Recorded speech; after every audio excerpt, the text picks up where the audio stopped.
Good afternoon, everyone. My name is Kendria Mitchell, and I am the project manager here at Benefitsolver. Welcome back to the training sessions for the education group. I'm really excited to be here with you all today. The majority of today's session will be led by Dave and Pawn, but Athena and I will be your moderators.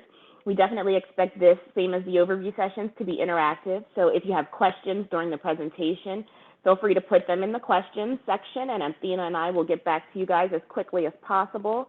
If you want to send something through the chat, you can do that as well, but feel free, again, to use the questions as they come.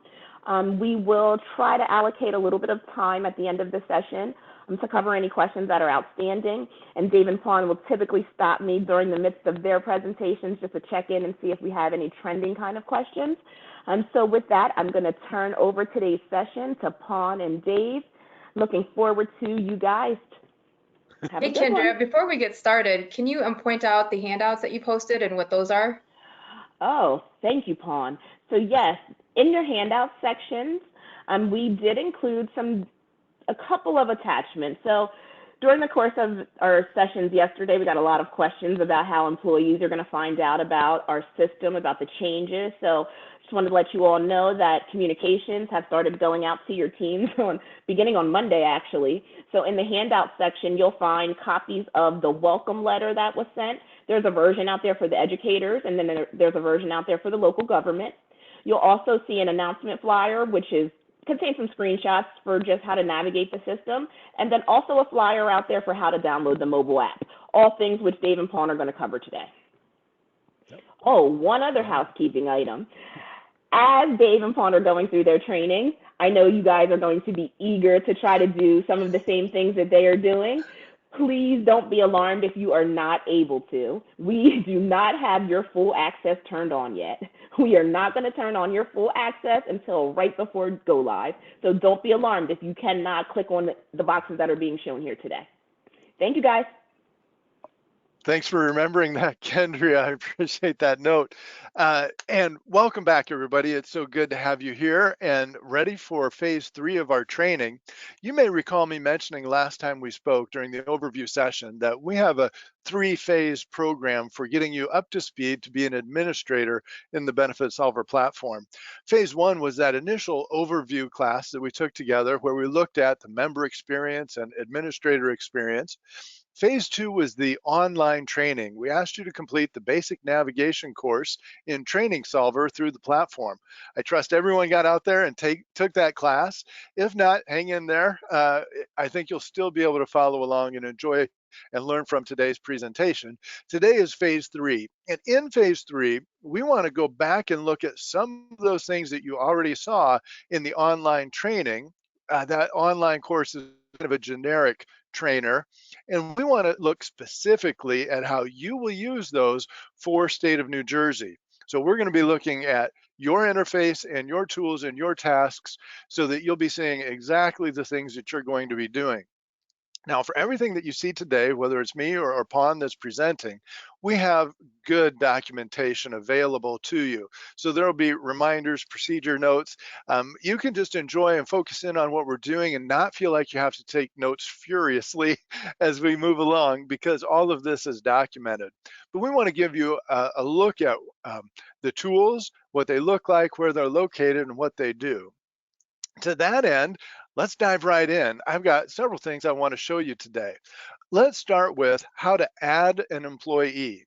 So for add an employee, now typically you're going to see most of the employees who have an existing relationship have had elections or waived elections in the past already in the platform.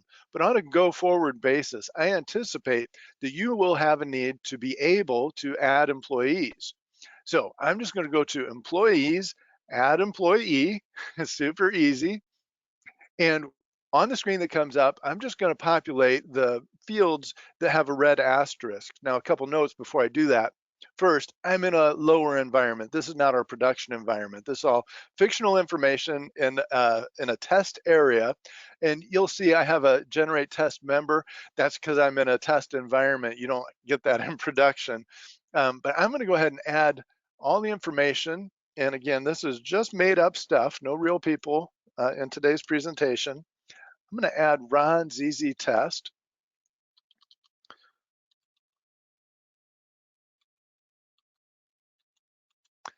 Think I got that. Okay, fictional and date of birth, address.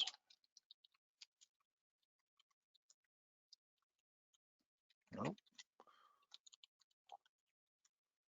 And New Jersey. Excuse me, scroll a little bit. New Jersey. All right. Scrolling down again, just doing the demographic basic information, male, benefit status, I'm going to list as active. This one's interesting. I've got to enter a date of hire. I'm going to do a relatively recent date of hire, and that's typically what I think you will be entering primarily. There is a possibility that you might be entering someone with a date of hire of prior to 7/1/2019, but for the most part, almost exclusively, I anticipate you'll be entering relatively recent dates of hire. I'm going to enter May 1st as a date of hire. And then, of course, I'll say no. Employment status, you'll see the different options. Typically, we'll be entering full-time. And for structure group, now I've got access to bunches and bunches of locations here because I'm a trainer and I have broad access into the database. For each certifying officer or administrator who's working in the platform, you will have your location and your set of employees that you're able to access. Now, you shouldn't be seeing, most of you won't be seeing this huge long list. You'll just have, for example, the first, what would it be, 6 structure group, 5 structure groups on here. And of these, I'm more or less picking at random. I'm just going to pick a full-time structure group within the education group for compensation. Now, if you don't have this, it's not actually going to be driving anything yet, but if you do have compensation, I would encourage you to go ahead and load it. At some point in the future, we'll need to be getting all the compensation information in. So if you've got it, that's wonderful. If you don't, just put in 0. It is a required field, but a 0 is perfectly acceptable at this time. Scrolling down, see instructions on payroll frequency. Now, since I'm strictly fictional, I'm just going to choose a monthly and the 000-monthly code for that. Okay, that was it. Super easy. I've added an employee, only took me moments. If I had a form that I was typing up, you can see you can get through this very quickly. Across the bottom, there are several buttons. Let me just describe them. Ultimately, I'm going to click the done button in a moment, but I'll come back to that. There's an add another employee button. What this does is submits Ron's ZZ test that I just entered, takes me back to the top of the form and blanks out all the fields so that I could begin typing in the next employee. This is fantastic. If you've got a stack, 3, 4, 5 of these that you've got to do right in a row, you can just click add another employee and just type them in, type them in, type them in. Employee data is nice. It takes you into being able to make elections for the employee. So if you had some information that you needed to add to the employee or an election you needed to make, employee data would take you right to that. And then these last two only appear in the test environments. These aren't buttons that you'll see in the production environment. You're not allowed to log in as member in the production environment, and you don't have generate test member in the production environment. For me, I'm just going to click done, and you'll see how quickly it went. I've added an employee. Let me just go up here. Now, in the drop down up here, it's showing me people that I have already worked with, but I actually want to look up Ron ZZ test. I'll call up his member record. This is the record that I just entered moments ago, and you can see already we've got the basics already entered. Okay, that was super easy. And I think you're going to find that as you have need to enter employees, it's very intuitive. You're doing the red asterisk fields and any other information you have, you can enter those. You're clicking the done button, maybe check your work and see. We'll come back and look at a member record in more detail in a little bit. But I want to move right now to the second task that I want to show you how to do. And that is how to process an employment termination. So I've teed up a guy ready to be terminated. Chad ZZ test. I knew a guy in college named Chad, and I didn't really like him, so I made Chad's easy test, and he's about to be let go from the company. Here you'll see member record. He's got medical election he's enrolled in. We'll do more with the details of the member record. But first, I want to show you how to process an employment termination. And it's you're gonna have trouble believing how easy it is to do this. But trust me, super simple. I'm going to go to the action menu under his name. So first, I identified the employee. Then I'm going to go to the first menu item here, edit term. Edit term gives me a list of all the things that I as an administrator can do to edit this member record. I'll expand these menus so you can get a feel for what's available. And I might have a couple that you might not see because they give me all the rights to the company. But in general, this is what it looks like. As an administrator, you can do these. I'm just going to choose employment termination. So I found the member record. I went to the first menu item, edit term, and now I'm choosing employment termination. Okay, I click that. It asked me just two things. What is the term reason? Is it voluntary or involuntary? Now, under the new ARPA rules, it's important that we capture this information to identify whether this was voluntary or involuntary. Did Chad win the lottery, or and he no longer needs that job, or is he being moved along? I'm going to say he's being moved along. Involuntary employment termination. The other field we need to populate is the last date of employment.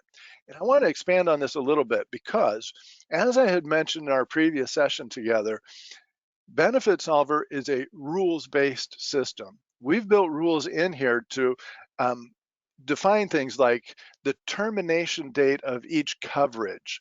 So I don't want you to overthink this field. When you're doing an employment termination, just put in the last date of employment. And then the rules in the Benefitsolver platform will figure out what is the correct last day of coverage for the medical benefit or any other benefits. The rules will manage it from there. So if I say, for example, today is the last day of coverage, the rules will kick in and figure out when his medical benefit should end.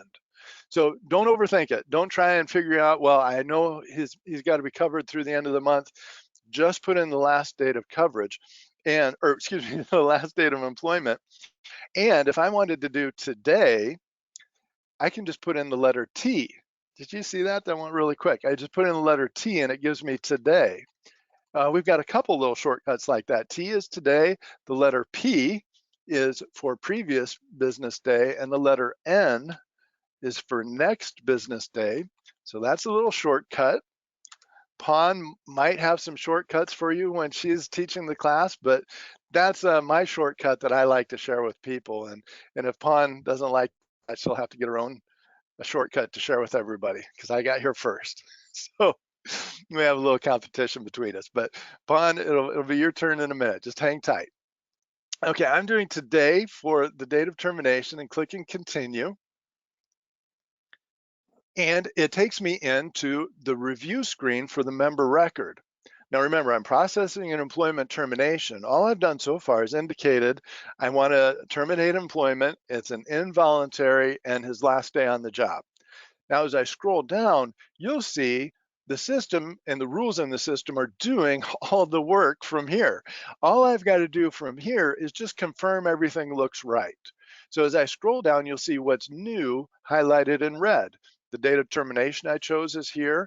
His employment status, previously full-time, is now terminated involuntary.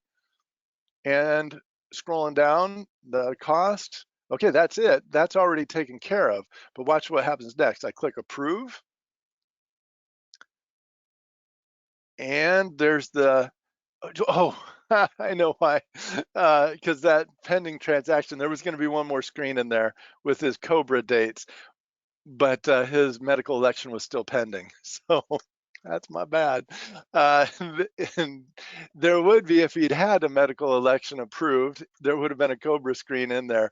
Pons somewhere is laughing right now because I goofed that up. So you would see the cobra screen and you would confirm that the highlighted in red sections are correct on that termination, on the cobra field. And let me just go back. Pawn, are you there, and are you done laughing at me yet? I'm trying to hold it together, Dave. Is there another person I can quickly term so they can see the, what about, oh, you're going to use Ken. I think I had Roy out here You can from actually use Ken. Ken should be Oh, can okay. I? Actually. Yes, because I Okay. actually have new people built. I kind of figured we might need to have some people. Hmm. So, In case somebody made a mistake, no names. this is not my first rodeo with Dave, guys. So Yeah, we are always prepared for these type of things. I'm so glad you got my back. Okay, this will only take a moment because it's so easy. I'm just going to go to Ken's easy test and employment termination. Again, Ken is involuntary. The letter T means today. Click continue. I'm going to confirm the red letter text on the screen.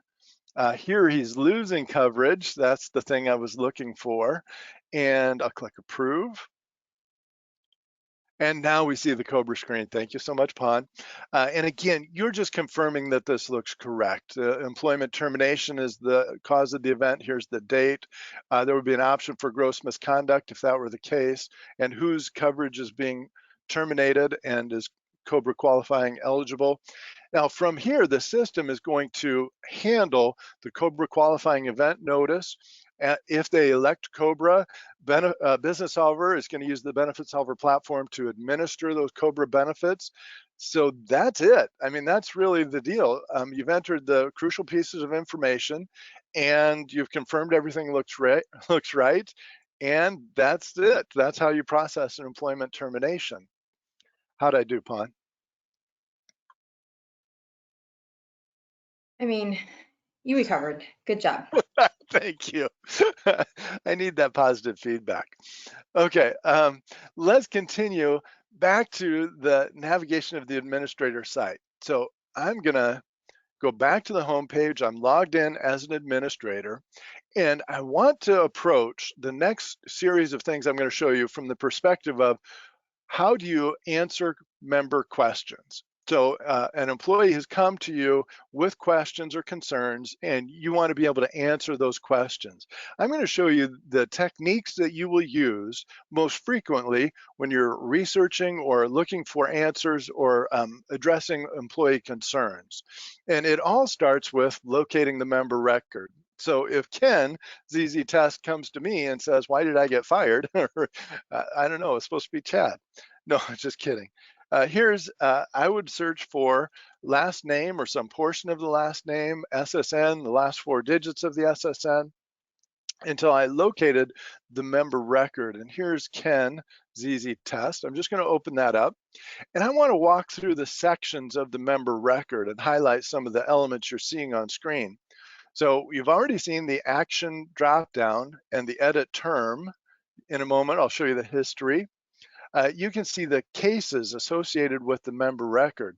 Now, each case is a note that is attached to the member record specifically for this individual, and it can contain an attachment. It can contain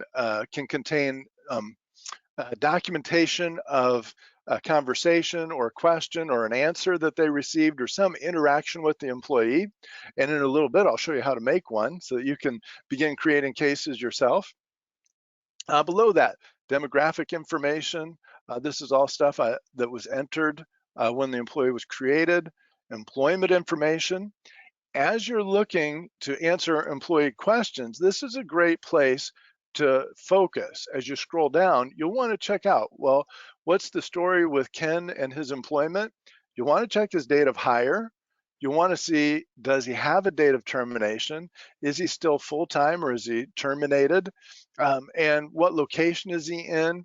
That'll just help you get some background and familiarity with this employee record. Scrolling down, you can see dependents that are loaded. There's a child. And now when you get to the election section, I want to highlight for you the section headers. I want you to pay close attention to this line when you see it on a member record. because there could be multiple sections like this on the member record. Right now, you've just got election information current, and underneath that, you've got two elections, the medical election and the prescription drug election. But it's possible during annual enrollment, you might have another section with a section header that says election information dash future. Or if you had, let me just see if I've still got them here. If you had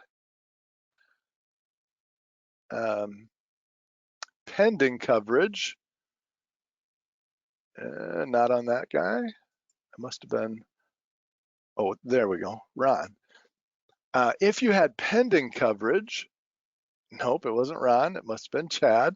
If you had pending coverage, you would have a section that says election information dash pending, pending approval, or it could be pending verification. So pay close attention to those section headers because they're really crucial to understanding what you're looking at. And if you see two sections, you'd see medical election in a pending approval or a future status, and you could also at the same time see medical election current. So when you're seeing two elections, it's important to look at the section header to know, why am I seeing two medical elections? Well, one of them's current and the other is perhaps pending or perhaps the future election for the next plan year. Okay, that's a quick scan through a member record. Let's talk about case notes. Now, for any employee that has a case associated with their member record, you're going to be able to go in and read those case notes. Again, from that paradigm of an employee has come to you with questions. The place I would start is locate their member record, take a quick look at their elections, their employment status, date of hire, etc., and then start reading case notes, because the case notes are going to have a record of every interaction with this employee.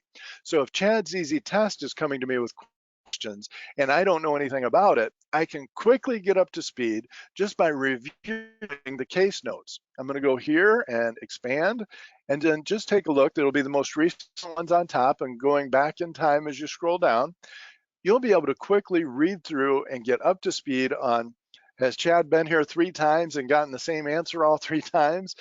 Is there an open issue, a case that is actively being worked? And if so, what's the status of that case? So all great information, and it's all available associated with the member record. The beauty of working in cases is it's not in anyone's personal email. If people can actually go on vacation and you could step in and take over the conversation and be up to speed and fully informed, and it's part of their permanent record, so to speak, so that on an ongoing basis, as there's people getting promoted, moving to different positions, still this information is intact and available on an ongoing basis. Okay, that's reading case notes. If that didn't answer all my questions and I needed to dive a little bit further, here's the next place I would go. I would start researching the history of the member record. Now I'm going to go to the action menu underneath Chad's Easy Test, and I'm going to click on History. History is going to show me a line in this grid for every transaction that has edited the member record in any way.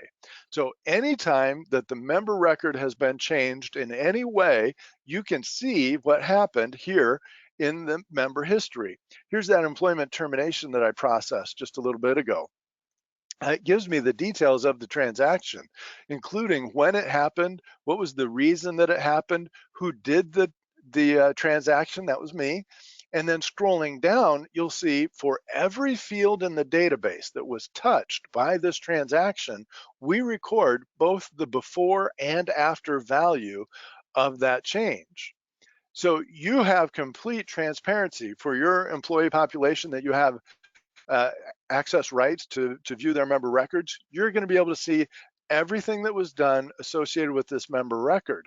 If you're looking for, well, who processed this termination and when did it happen, that's going to be right there in the member history.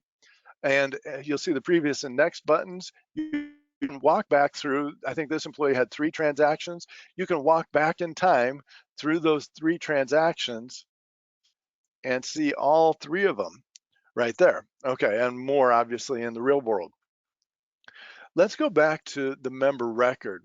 That's the way that I would look at member history in general, but there's another way that is really useful to explore member history, and that is by looking at the green history button next to each section. Let me just switch over here to someone who still has benefits. I don't think I fired Roy yet. Okay, and does Roy have a benefit? No. Okay. Let's see if Ken's got. Okay, he's got a history button. These green circles down the right side, if you look really close, that's a clock with a counterclockwise arrow. That is a history button that is specific to each section. So you can click on any of these history buttons and it will show you the history just of this election. So if I wanted to know, okay, well, his medical election is terminated, when did that happen? I can click the history button and it will go back and show me each transaction, there have been 3 of them, that have touched the medical election. Here's one, and I can go back in time by clicking the right arrow. Here's the previous transaction and the one before that that first gave them the election. So if I was doing research on what happened with this medical election, I could go right to the medical election that I want to research and click the history button. And when I see the transaction, I'm like, well, why did we do this, or who made that? Then I can click on the transaction itself right here, and it opens up the same screen we saw a moment ago that has all the detailed information, including who am I blaming for this? No, just kidding. But it does have all the information about that transaction right at your fingertips. Okay, so that's some of the great tools that you have available when you're wanting to do some research and find out what's going on with a member record. I also want to elaborate a little bit on case notes and talk about the opportunity that you have to create and work case notes. And for this, I'm going to stay here in, pardon me, I have the item on the side here. I'm going to stay here in Ken ZZ test in his member record. And you'll see when I'm looking at a specific member record, I'm going to have a slider, I'm going to have an icon over here of a briefcase on the right side and the slider widget. And you'll see why we call it a slider widget, because when you click on one of these tabs, it just slides right in and out. And when you're looking at a specific member record, you'll have this briefcase icon. That's where we're going to go to create a case. I just like to highlight this. If you're not looking at a specific member record, you won't see that briefcase icon. So if you want to create a case for Ken's ZZ test, first find the member record and then click on the briefcase icon. And when you do it in that order, find the member first and then click, it knows, okay, this is a case specifically for this employee who's up on the screen.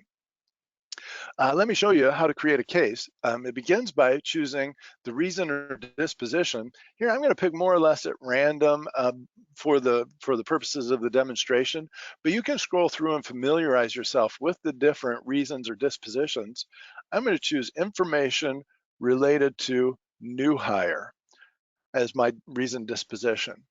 And for status, the most common ones typically are action needed, working, and resolved. For this, I'm going to start with action needed, and I'm going to assign it over to Pawn Johnson. And I'm going to give her, it defaults to 1 week from today. I'm going to give her a week. She better get busy fixing the issue. I should have probably started typing her name, Pawn Johnson. Where'd she go? I just saw her there. Wow, I'm making that look hard. Okay. Assign it to Pawn Johnson. The originating source, I'm just going to put in a note. Within the description section, you can put in whatever is appropriate, but I would encourage you to put in enough information that anyone who's reading the case notes will be able to follow along with what happened. So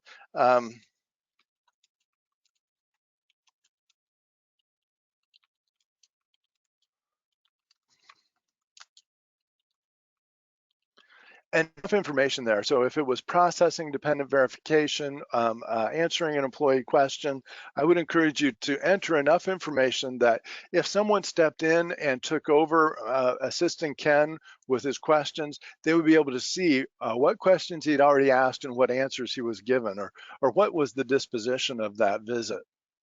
You also have the ability to load a document. Here I could click File and choose File. So if I had an electronic copy of something that I had given to Ken or received from Ken, you've got the option at any time, attach that, associate it with the member record through a case. I'm not actually going to load one right now, but that's where you would do it, and super easy. And having entered, let me just double check, having entered everything with a red asterisk, I'm ready to click Submit. Take a moment for it to hit, and then you'll see, here's my new case. Action needed, assigned to Pon Johnson. I'll just expand it. You can see the note. Ken had a question about his COBRA benefits. Okay, somewhere out there, Pon Johnson just received an email letting her know that she has a case assigned to her. And when she logs in as an administrator and she goes to her home page, she's going to be able to see in her cases, now she'll have an action needed case related to Ken's easy test that she needs to work. Okay, we covered a lot of information in a whirlwind at a quick pace. Kendria, have there been some questions coming in? How are we doing? You guys are doing great. We only have one question that seems to be the same recurring question. So when someone is moving from part-time status to full-time status, you want to enter the date of hire as the date that they become full-time eligible. That's very good. And specifically, you're saying if you had done this screen, the add employee screen? That's correct. So their part-time employees are not eligible for benefits. So when they do become full-time, that's the date that they're going to be eligible for benefits. So we don't want to use their original date of hire since, again, they were not benefits eligible. So yes, you want to use that date of hire there to be the date that they became full-time. Excellent. And then the rules in the system will calculate their eligibility and coverage effective dates correctly based on this date. Excellent. Okay. Otherwise, you guys are doing good. All right. So, Pon, how did I do? Did I leave you more time this time than I did yesterday? Not by a whole lot, Dave, but I'll do it. I was going faster. I'll do what I have to do to make it up. If I hadn't blown it on that employment termination, I think I would have been right on time. Okay. Good luck, Pon. I'm turning it over to you. Awesome. Thanks, Dave. So I will go ahead and start presenting here. And hopefully everyone can see my screen. Dave, if you can just give me a yes that you can see it. You're looking good. I see it. Perfect. Thank you. So Dave's gone through a lot, and like he's mentioned, we have plenty of documentation, so definitely don't feel like you have to write down these notes, because what I will be going through is some process things. So Dave did a lot of groundwork to kind of help you prepare and see some of the things that he's talked about that I will actually go through a process with. And the process that I'll be going through right now is for verification and verifying that. So you as a certifying officer will be responsible to verify those documents. So I think for the most of you, you'll probably recognize or familiarize yourself with getting all of those documents together and sending it over to the Division of Pension and Benefits. But that will be something that you will be handling on a go-forward basis within the platform. So we'll go talk through that process. And as I mentioned, we do have a step-by-step process that talks through everything that I will talk through here in a minute. So if you have any questions, also feel free to throw them in the chat, and we'll make sure we pause and answer questions if we can. So I'm logged in actually as an education administrator, so I'm not logged in as myself. So I know Dave sent me a case that I'll have to get to later, but I am logged in as an education administrator. So I only have access to my group of employees that I have access to. I don't have the wide range of, the individuals that Dave has, just the people that I have access to. And that will be similar to what you have access to. So you'll see that my bubbles in my little activity message center here, there's not as many numbers as there are when Dave showed his. So it just shows that I have less work that I have to keep up with, and Dave just has a lot to catch up with, basically. So as Dave mentioned, whatever is an action needed is assigned to me. So I will take a look at that in just a second. And I will look at things that are in my inbox, what's pending in here, as well as what's pending verification, and also what's in our in progress transactions folder. What I recommend and say that every time you log into the system, whether it's you or a colleague, have a plan as far as who's working on what, especially when you all have the same access, you and your colleague. You'll just want to make sure that we're not overstepping each other and not everyone is doing the same thing. So it's important to have that communication up front with your team to ensure that, if it's my job to do the verifications today, I will do that. Tomorrow might be Dave's job to do it, and so he'll do that process tomorrow.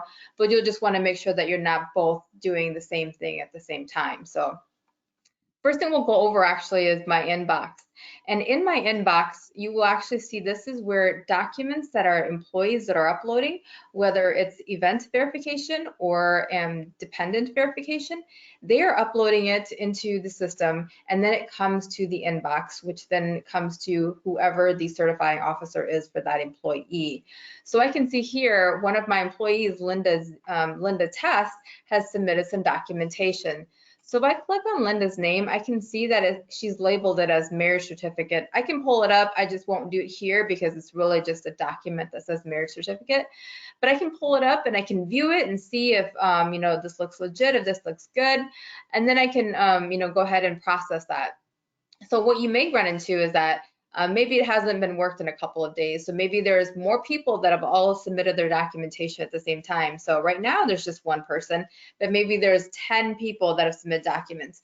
And sometimes you will also see that our employees may do it multiple times because they may have not realized that they've hit the submit button once already and re-upload it and hit submit again. Perfectly fine if they do that.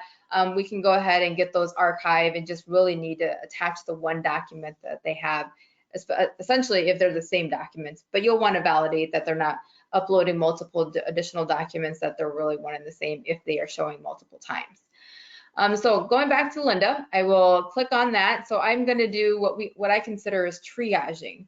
So all I'm doing is taking these documents and attaching it to any open case that the member has due to verification. So Dave talked about cases and what those look like.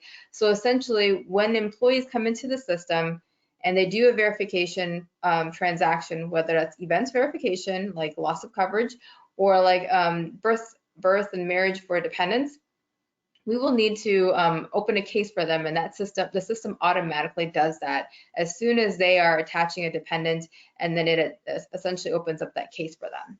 So all I'm doing right now is just attaching this document to that case. So I will go ahead and say attach to case.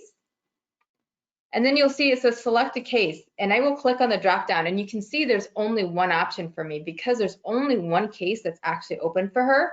Now, maybe you might see in the fall, there could be two transactions that are open, maybe one for a life event and then the second one for annual enrollment.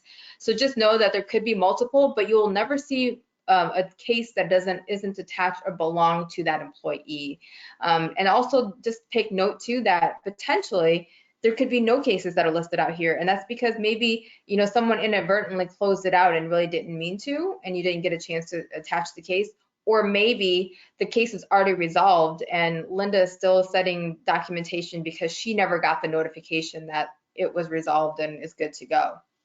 So I will go ahead and attach that to this case, but just know that if you do need to create a brand new case, you can, because there's not a current case that's open. So just as Dave talked about how creating that, it's the same situation here within this process or within this step.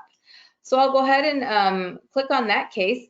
And as you can see, the same kind of requirements that Dave mentioned is here. And so I will actually just keep everything the same because action is still needed. The due date is defaulted automatically based upon the event in which the event was being, the transaction was. And so we have 60 days with the events to essentially provide documentation. So that's automatically defaulted. As you can see, I can't change it. We don't want that changed.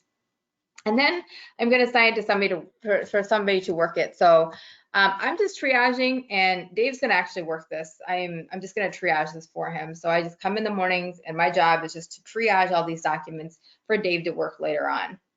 So all I'm doing is doing that. And I can definitely tell him, you know, hey, please review the documents and approve. And I can put that note on there and just leave it as that. And so what you want to do is once you have all those requirements in there, you can go ahead and hit attach, and that will attach the document to that specific case that was already open for this individual. And we'll go back to Linda's record so you can see what I've attached there. But essentially going back to an individual's records and what Dave just talked about, it's the same process, right? So I'm going to Linda's record, and I'm going to find the cases, and I'm going to find the specific case that I was just looking at, and then see that I've attached that document to it. So open up the cases here, and you can see this is exactly the case that I just assigned to Dave. The paper clips over here on the side are actually the documents that was submitted, and you can see my message to Dave to please review the documents and approve. So then when Dave comes in for the day, sometimes later on in the day, he'll just come in and start seeing what's on his action needed folder and start working those cases. So it's essentially, that is it if you're just triaging it, right? If you are someone who's going to do the full process, then you'll move on to the second step. And the second step essentially is looking at who's actually being added and who is pending approval. As Dave mentioned, you'll see these pending approvals, and pending verification is the other thing you'll see. When the dependents haven't been verified yet and they're not actually on coverage yet, they will have this pending verification. So I can see that that's who needs to be verified. I know exactly what documentation is needed. I'm going to pretend that I've already reviewed the documents and said all is good. Linda provided me all the documents needed to verify her dependent Larry. I can go ahead and move on to the next step, which is approving it. And so I'll go on to the history. So as Dave showed you guys with the history, this is where I will see the transaction that is currently pending dependent verification. I will click on this transaction, and I can see the before and after, as Dave mentioned previously, of what was completed for this member. And I can see that they've made the elections, and this is, they're adding on the educator's health plan for them and their spouse. And so all of that's in there, effective dates, and so on and so forth. And so all of that is included here. And so what I need to do now is saying everything looks good. It's whatever I expected to be on there is definitely showing. So I'm going to go ahead and do the verification process and click on verify. So with that, I will get this dependent information page. And on here, you'll see this process DV. So Linda only has one dependent. If she happened to have, multiple dependents and they need to be verified, they would all be listed here. But for this situation, I only have one, and you can see there's a process all DV button down here. This would be helpful if there's multiple of them. But since I only have one, I'll just be doing process DV here. And as you can see, now I have a question that says, what's the verified status? I'm going to go ahead and pick approve. And then what is the verification date? And I'm going to use my trick of the T and putting in today's date. And just to go back here, you can see that we do have other verified statuses. So we have denied, resubmitted, resubmission needed, and then waiting for documentation. Do not worry about coming into the system and denying anyone who has not submitted documentation. The only time you'll need to do that is if for birth situations, if you don't receive documentation later, which we'll go over here in a few minutes. But for the most part, if Larry or Linda never submitted documentation for Larry, our system will automatically query for transactions that are pending and that there's a case open. We will send them the notifications to remind them to submit the documentation. And once the due date is completed, so the due date for this person was 7/2, we give a week, basically lag time. A week past that due date, the system will automatically terminate and not add on Larry. So it'll essentially remove that pending transaction and deny it for Larry. So nothing for you to do from that perspective. If there's a situation where maybe you only got partial documentation or it wasn't legible, just reach back out to the member, Linda, and let her know that I received your documentation, but it's not very legible, or there's not a need XYZ still, please submit that before I can approve and move forward. So just go ahead and do that. There's really no need to come back in here and document it. Just document it in the case that you've reached out to the member. So I've done the verified status, the verification date, and then lastly, what I'll do is the verified documentation received. So I've received the marriage certificate, and that is all that I need to verify the spouse. Just know that there is a list of all the approved or needed documentation for each dependent. This is just for demonstration purposes that we're using marriage certificate as example, but the process or the documentation needed to verify dependents has not changed as far as what is needed as far as documentation goes. The process obviously is changing because you'll be handling it now within the system, but whatever documentation is needed does not change. So we do have information on that in the homepage that we'll go over as well. And so once you've received all that documentation needed and clicked on that, you'll hit the next button. Now it'll basically take away all of the pending verification pieces, and you will be able to see that the spouse in the situation is approved. And the last thing I need to do is just hit that approve button. Now I can go back to Linda's record, just clicking on her name. It's a hyperlink that takes her back to her record. I can see that Larry is no longer has a pending verification. There's no longer pending approval here. Larry is good to go, and he is now covered underneath Linda's record. So that is the second step. So, right, so first step was just triaging. The second step, well, technically the second step is doing the validating and verification, so reviewing documentation and doing the approval step. The third step would be to close out this case. So I've approved it, and now I just need to close it out. So I'm going to do Dave's work for him because I don't know when he'll get in, so I'll just go ahead and close this out for him. Oh, you're so good at this. Thanks, Dave. So I'm gonna change it to my name because I'm the one that's actually closing it out, even though it will notate that I'm the one that closed it out. And I'll just say reviewed, documentation, and approved. As Dave mentioned, we want to make sure we're thorough with our notes because we want to make sure the next person can understand what's actually being done and said in the member's case. Without that, it's going to be hard to decipher. So just be thoughtful about that when you're making those notes within the system. So it's now resolved, no longer an action needed. I put in my note, no other additional things that I need to upload, so I can go ahead and hit the submit button. And this will now close this case. So currently it showed an action needed, right? And so now it will now show as resolved, and you can see my case that I have documented and approved, and we are good to go. So when Linda calls in the next day, she can be told that yes, I do show that education admin went in and made the approval. You are good to go. So the last step and the most important step probably is letting the employee know, right? So once they've submitted the documentation, either way, if it's good enough documentation or not, make sure you're communicating with the employee.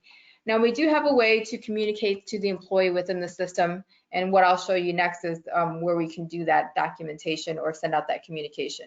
So please don't feel that you have to do it this way. We just wanted to provide this option where we do have templated messages that can go back to the members and letting them know that, hey, your transaction was approved. And so within that, I went through this really quick. So underneath the drop down, there's documents, and here's where all the documents that's ever gone out to the member, including any emails. I'm just hitting the create documents. And then within here, as I mentioned, we have a lot of templated documents. So I'm just going to look for approved. And this is important message here is important. Your benefit changes are approved. It's a very generic message. There's nothing custom about it. So we understand if you don't want to use it, but just know it's an option. When we did this in the first phase, we did have some certifying officers that did use it. Just know that it's not, like I mentioned, it's not required. So you can use that template, send it as an email, make sure you're checking that, and then you can go ahead and create, and then it'll give me a message that says that, you know, there's one valid email. And then it goes ahead and send that message over to that member. Essentially, the messaging is that, you know, their benefits has been approved, and it's pretty, like I said, very generic, but it's an option. So going back to the home page here, so Linda was sitting in my pending verification box here. As you can see, if you remember, there was 2 and now there's 1. There's only 1 person that I have in that pending verification folder now. So as you work things will start dwindling down. There's no longer anything in my inbox. So it's very important as you're working through the system throughout the day, multiple times a day, that you're checking everything within this activity message center to see what's new. The only thing that you'll ever get email notification on is things that are in action needed, because that is specifically assigned to you, where other things could be anyone that can work them that has access to it. So anything that comes in the inbox, as long as Dave and I both have access, we can both work it. Same thing with these folders. The pending folder here itself is just for transactions that are pending for your approval, and does not mean it's necessarily have any verification tied to it. So the pending folder is things like new hires that aren't adding on dependents, demographic changes that may require documentation. Like for an example, if you need to update a social security number for your newborn dependent that was added on a couple months ago, they've now just given you that information. We need the social security number card or social security card copy of that to validate that. So that will be here pending. You'll just want to make sure to reach out to the member to make sure you have that documentation associated. We'll go over what documentation stuff is needed for which scenarios. But otherwise, if everything in here, for an example, for this member, as you're looking at this new hire transaction, you can just click on that, review it and say, all looks like in good working order, nothing I need to do on my end, and you just can go ahead and click approve. You're good to go because it's a new hire, they're not adding on dependents. There's nothing I need as far as documentation from that member for that perspective. So once I hit approve, that will go and into the system as approval, no longer in those pending approval scenario, and no longer will be in that folder. So just a recap here of the different folders, right? So there's pending, which I'll go back here to the home page, which now will have nothing in there. So the pending is just those transactions that are pending, and they're not verification related, but they're pending for new hires, demographic information. And so there may be documentation that you're asking for, but it's not specific to verification. Pending verification could be for dependent verification or event verification, where you need to verify an event or verifying dependents. That is where this specifically goes. And the last folder I'll talk about here is in progress transaction. So if I click on here, there's 1 member on here. So Jane had actually started the transaction and hasn't completed yet. So you can see that's why it says in progress. And so that just tells me that Jane must have gotten sidetracked in the process of doing her enrollment, and she needs to come back and into the system and do it later. So for you, there's no action needed from your perspective as far as do you need to do anything for her or anything like that? Nothing. It's just basically for an awareness, just in case Jane calls you and says, you know what, I processed my transaction earlier today. Can you validate that you received everything okay? If you see her in the in progress transaction folder, you can let her know that it looks like you never actually finished it. So please go back in there before your window is closed and complete that transaction. So that is all that you need to know for the in progress transactions, just to be aware of what is in there in case there are people that are calling in. And sometimes they abandon it on purpose, and then the system will actually delete those after the windows have closed. So no worries about that, but just be aware that that does happen from time to time.